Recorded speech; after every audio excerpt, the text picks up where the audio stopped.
Complete story, 5,500 words. The champagne glass shattered against marble. Nobody moved. 300 wolves held their breath, waiting for the scream that never came. Isabella Rhodes stood in the center of the Sterling Pack ballroom, her emerald dress clinging to her frame like a second skin. The crystal shards glittered at her feet, catching the light from the chandeliers overhead. She could smell the fear in the room, metallic, sharp, delicious. "Did I stutter?" Alpha Kale Nightshade's voice boomed from the raised platform. His gray eyes locked onto hers, cold as winter steel. "I said, Lyra Thornwood will be my Luna. The mating ceremony is in 2 weeks." Isabella's wolf howled inside her chest, clawing at her ribs, begging to be released. The mate bond between them thrummed with agony, a live wire wrapped around her heart. But Isabella had spent 6 years as a trauma surgeon in Boston General. She knew how to compartmentalize pain. She smiled. Not a trembling, broken smile, a surgical one, precise, controlled, the kind of smile that could slice through bone. Kale's confidence flickered, just for a second. He'd expected tears, rage, maybe even violence. He'd braced himself for the biological meltdown that came with rejecting a fated mate. Instead, she looked at him like he was a patient who just refused life-saving treatment. "Interesting choice," she thought. "Let's see how that works out for you." "Congratulations, Alpha," Isabella said, her voice steady as a metronome.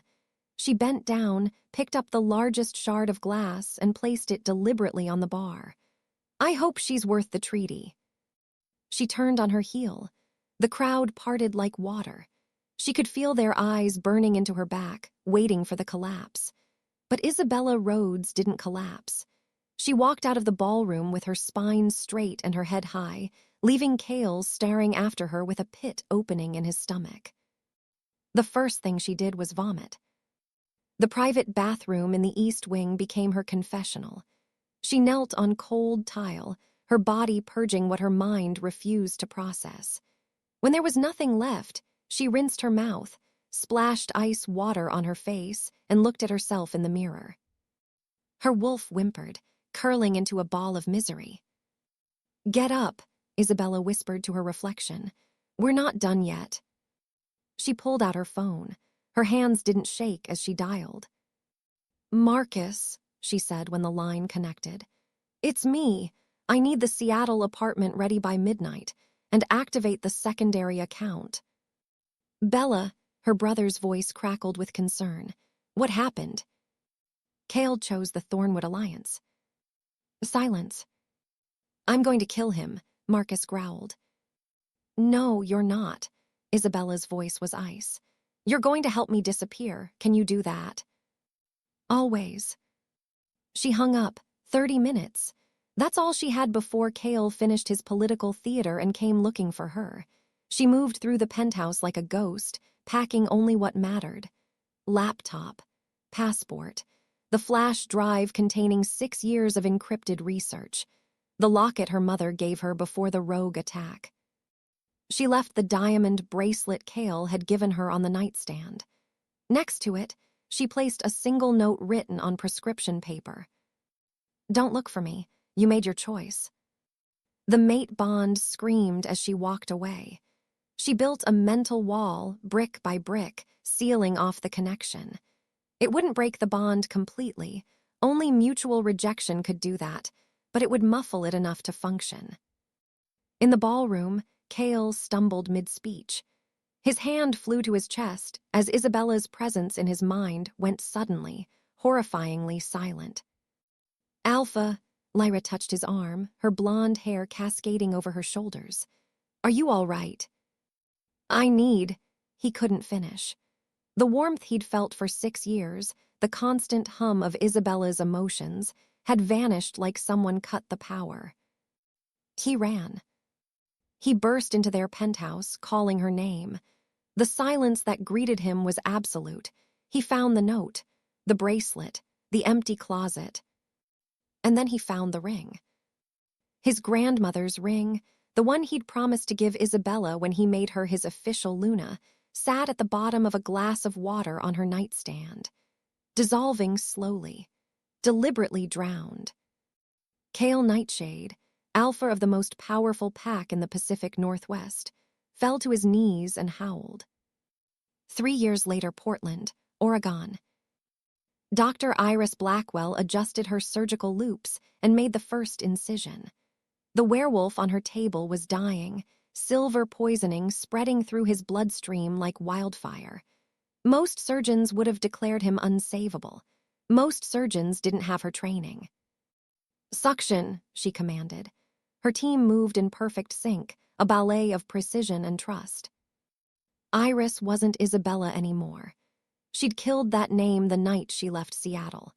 In its place stood a woman with jet-black hair, violet contacts, and a reputation that made supernatural creatures from Vancouver to San Francisco whisper her name with reverence. She'd built this clinic from nothing.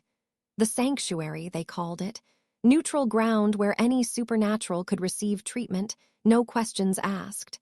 Vampires with blood disorders, fae with iron exposure, werewolves with battle wounds that human hospitals couldn't explain. "Vitals stabilizing," her assistant announced. Iris straightened, peeling off her gloves. "Close him up. I want hourly updates for the next 12 hours. She walked out of the OR into her office, a space of glass and steel overlooking the Willamette River. The city lights reflected on the water like fallen stars. "You're getting better at the impossible cases." Iris didn't turn. She recognized the voice. Dr. Elijah Cross leaned against her doorframe, 2 cups of coffee in his hands. He was human, brilliant, and the only person in Portland who knew her real name. "Silver extraction isn't impossible," Iris said, taking the offered cup. "It just requires patience." "And a steady hand," Elijah smiled. He had the kind of smile that made most women melt. Iris wasn't most women. "Speaking of which, we have a problem." "Define problem." "The Nightshade pack is here." The coffee cup froze halfway to her lips. "They landed an hour ago," Elijah continued, watching her carefully. "They're requesting an emergency consultation, something about a blood curse affecting their alpha's daughter." "Send them to the facility in Vancouver," Iris said flatly. "The daughter is 8 years old, Iris. She's dying." Iris closed her eyes.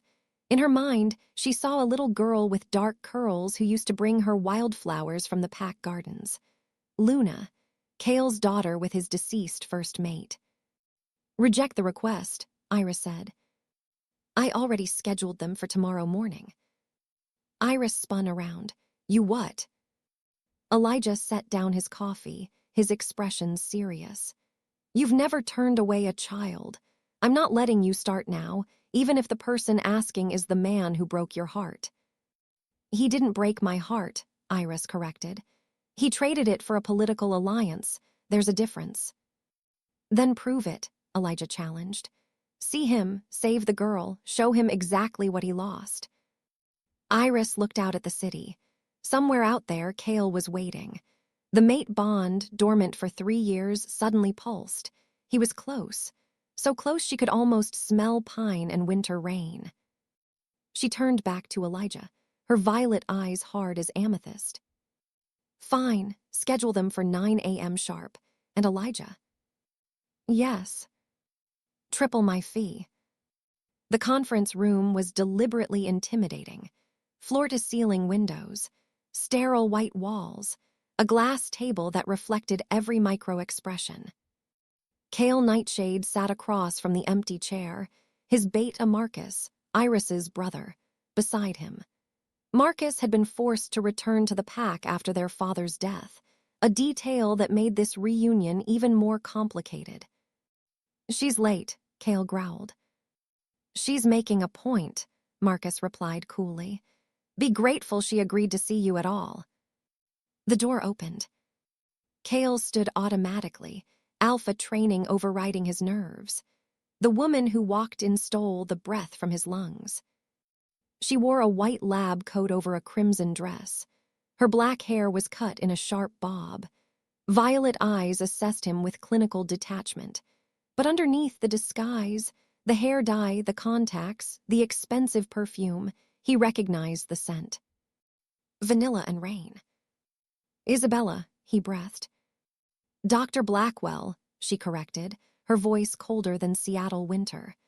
Sit down, Mr. Nightshade. You're wasting my time. She moved around the table with predatory grace, pulling up holographic scans on the wall screen. Luna's X-rays bloomed in the air, showing dark tendrils wrapped around her small heart. Blood curse, Iris said clinically. Old magic, Fey origin. Someone wanted your daughter dead before her first shift. Can you save her? Kale's voice cracked. Iris finally looked at him, really looked at him. He'd aged. New lines around his eyes, gray threading through his dark hair. The cocky alpha who'd chosen politics over love looked hollow. Good, her wolf snarled. Yes, Iris said, but the procedure is dangerous. It requires a compatible donor and the recovery will take months. She'll need to stay here in Portland. I'll stay with her, Kale said immediately. No, the word was absolute. You'll sign over temporary medical custody, pay the fee, and leave. My clinic, my rules. Kale's eyes flashed gold. I don't abandon my pack members. Funny, Iris said softly. You abandoned your mate easily enough. The room went silent. Marcus cleared his throat. Kale, sign the papers. Kale stared at Isabella, at Iris, at the woman who'd haunted his nightmares for 3 years. She looked untouchable, unreachable, and absolutely, devastatingly in control. What happened to Lyra? Iris asked suddenly.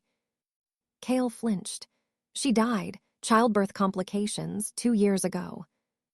Something flickered in Iris's expression. Not sympathy, something darker. And the treaty. The Thornwood Alliance collapsed 6 months later. Turns out binding yourself to someone you don't love makes for terrible politics. His voice was bitter.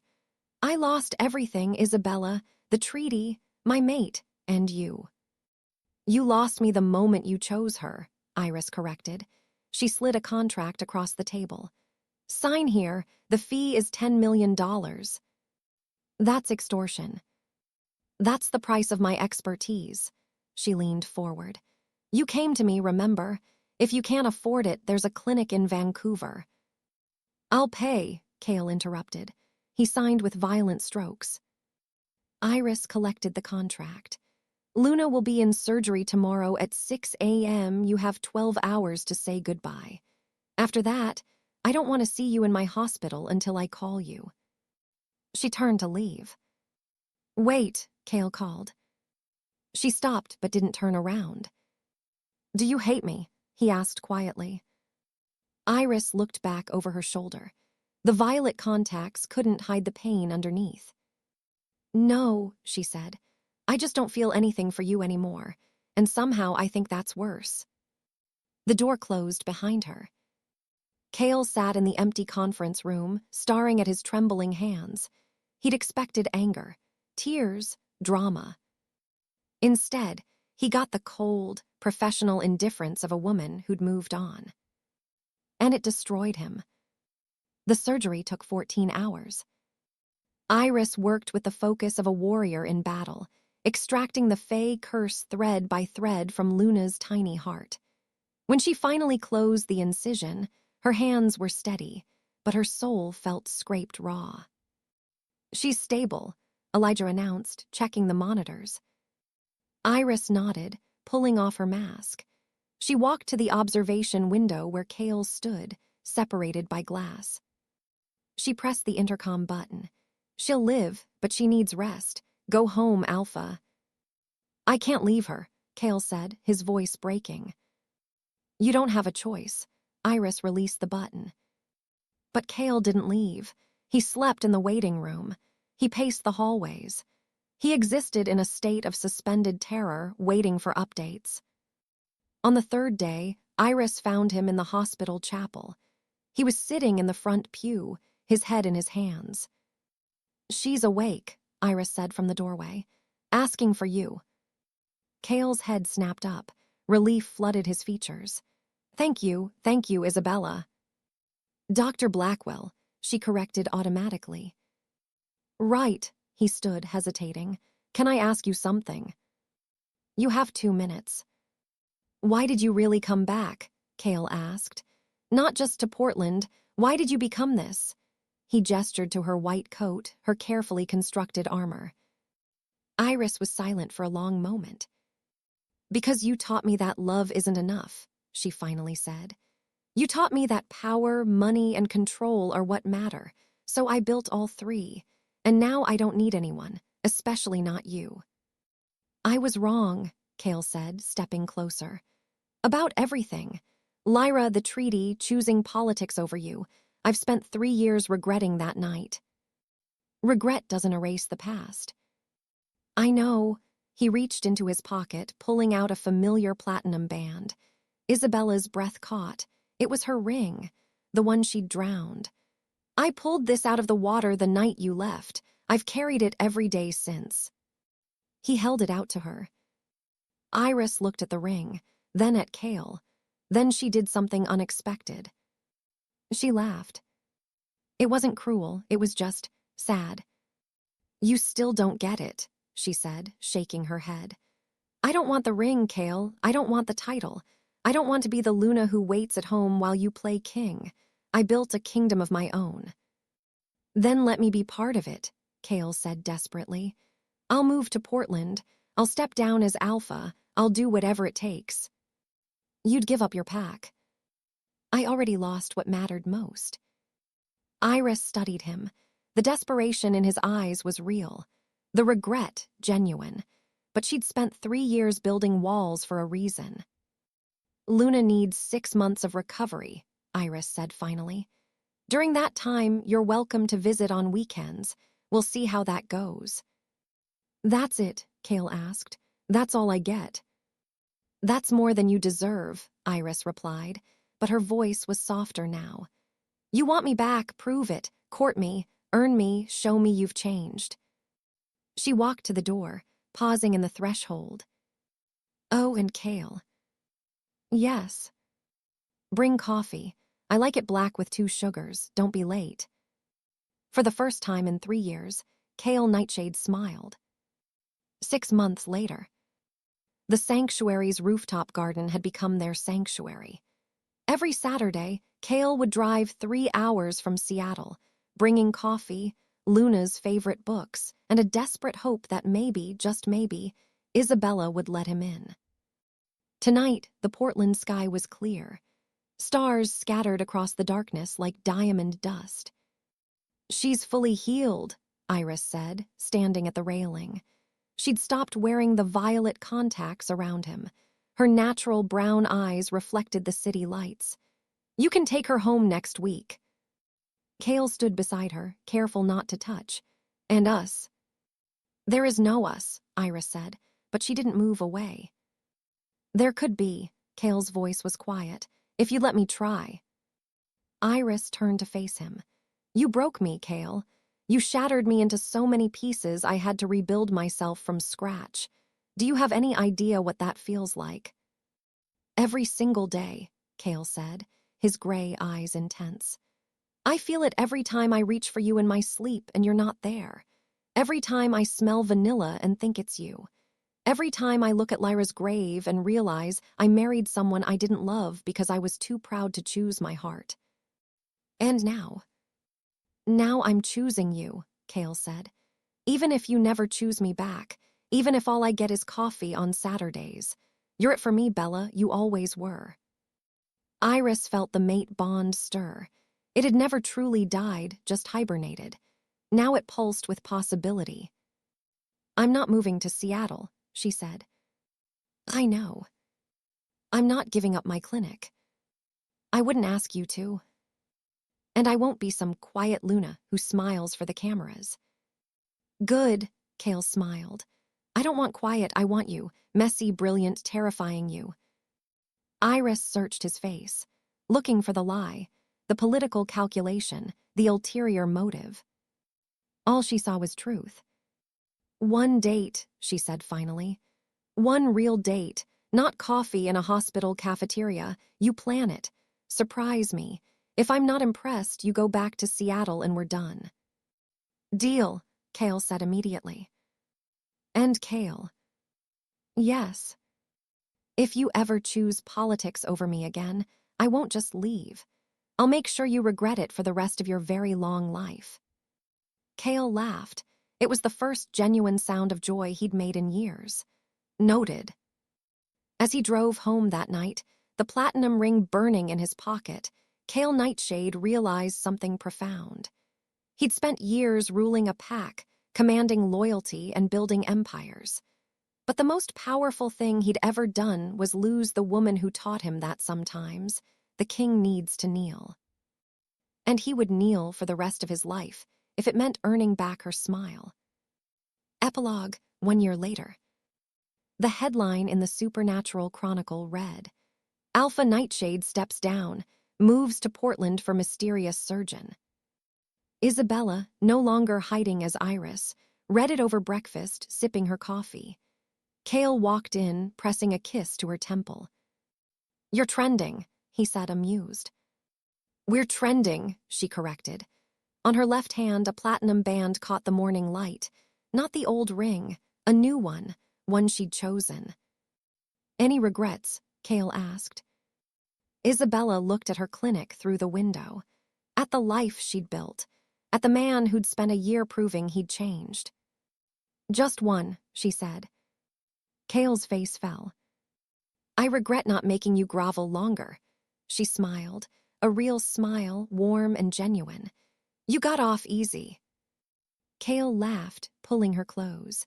"I'll grovel for the rest of our lives if you want." "I'll hold you to that, Alpha."